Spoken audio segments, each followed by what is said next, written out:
नमस्कार मित्रों, मैं डॉक्टर प्रमोद मिश्रा, आयुर्वेदाचार्य, तेलहर, शाहजहांपुर, उत्तर प्रदेश से बवासीर एवं भगंदर तथा पंचकर्म चिकित्सा विशेषज्ञ। मित्रों, आज एक नए योग के साथ में उपस्थित हुआ हूँ। इस योग में 3 चीजें हैं।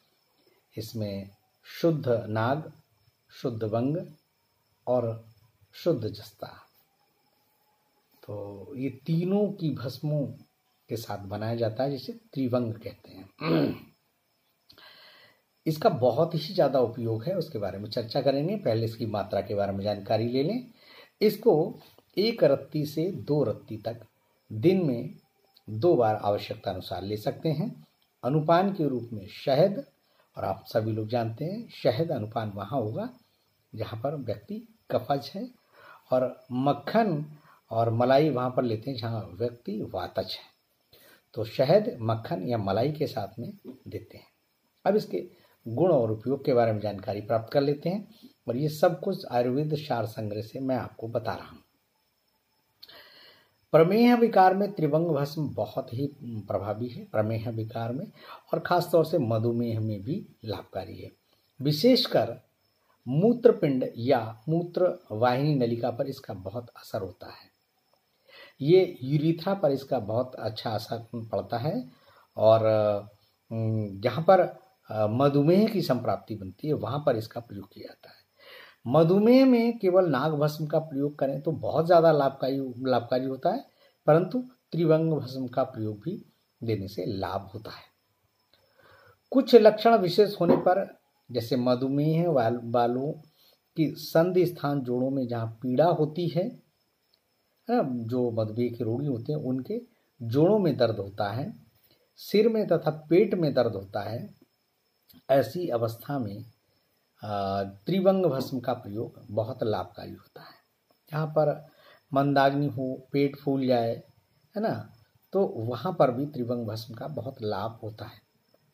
इसके अलावा जिस मधुमेह के रोगी का मधुमेह बहुत पुराना हो चुका है, शरीर में पिणिकाएँ निकल रही हैं, क्यों मधुमेह में वात का तो प्रकोप होता ही है, और पित्त का भी प्रकोप होता है, अम्लता होती है, रक्त में अम्लता होती है, ऐसे शरीर में फोड़ा फुंसी वगैरह निकलने लगते हैं, उसके लिए त्रिवंग भस्म बहुत ज़्यादा लाभकारी है। ये भस्म वीर्यवर्धक भी है। जिन लोगों को वीर्य क्षय हो रहा है, वीर्य की कमी हो रही है, तो शुक्र धातु में बहुत ज़्यादा लाभकारी है। अतः जननेंद्रिय की शिथिल नसों को सख्त कर देता है। जहाँ ईडी की प्रॉब्लम होती है वहाँ पर, इरेक्टाइल डिस्फंक्शन, वहाँ पर भी ये बहुत लाभकारी है। या कुछ लोगों में से इसको बोल देते हैं नाइट फॉल हो जाता है, या फॉल हो जाता है, वीर्य स्वतः निकल जाता है, और या स्त्री प्रसंग के दौरान वो बहुत ही जल्दी स्खलित हो जाते हैं, जिसके प्री इजैकुलेशन भी कहते हैं। ये वहाँ पर बहुत लाभकारी है।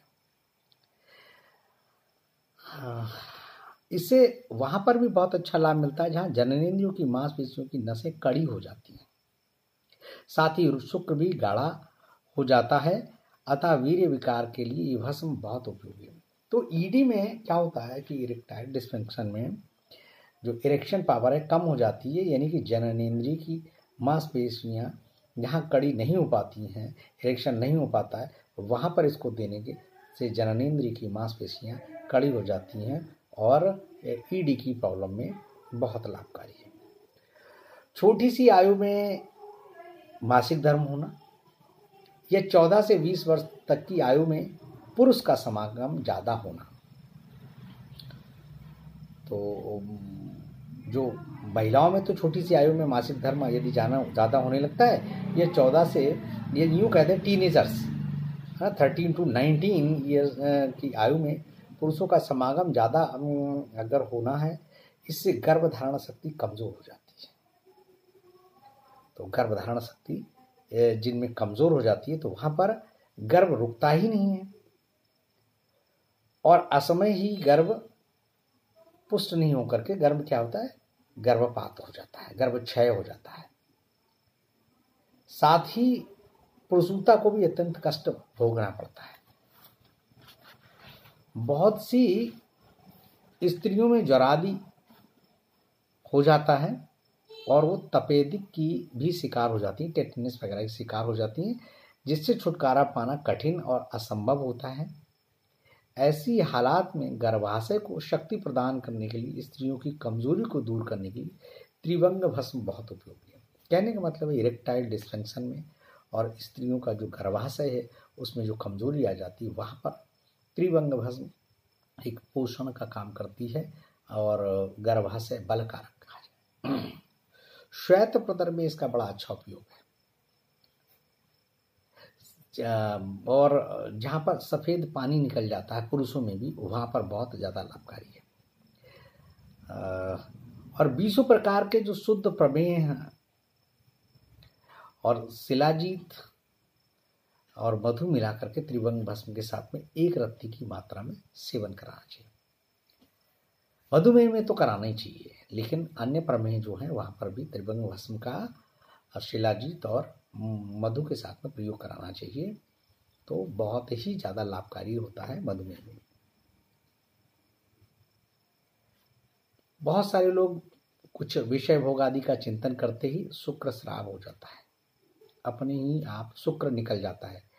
ऐसी अवस्था में त्रिभंग भस्म 1 रत्ती, प्रवाल पिष्टी 1 रत्ती, मधु और ताजे आंवले के सरस, त्रिभंग भस्म 1 रत्ती, प्रवाल पिष्टी 1 रत्ती और शहद और ताजे आंवले के सरस के साथ देने से ये जो विषय चिंतन करते ही सफ़ेद पानी आ जाता है या दांत निकल जाता है, उसमें बहुत अच्छा लाभ मिलता है।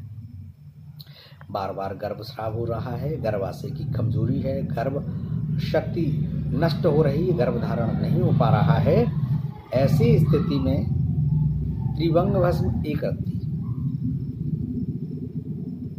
मुक्ता सुक्ति पिष्टी 1 रत्ती, च्यवनप्राश 1 तोला, 1 तोला मतलब 10 से 12 ग्राम, वो गो दुग्ध के साथ सेवन करना चाहिए। मधुमेह में जामुन की गुठली, गुड़मार की बूटी और त्रिभंग भस्म शहद के साथ देने से, शिलाजीत के साथ देने से बहुत अच्छा लाभ मिलता है। नपुंसकता में मक्खन या मलाई के साथ में 1 रत्ती त्रिभंग भस्म देने से बहुत अच्छा लाभ होता है। श्वेत प्रदर में त्रिभंग भस्म 1 रत्ती चावल के धोवन के साथ में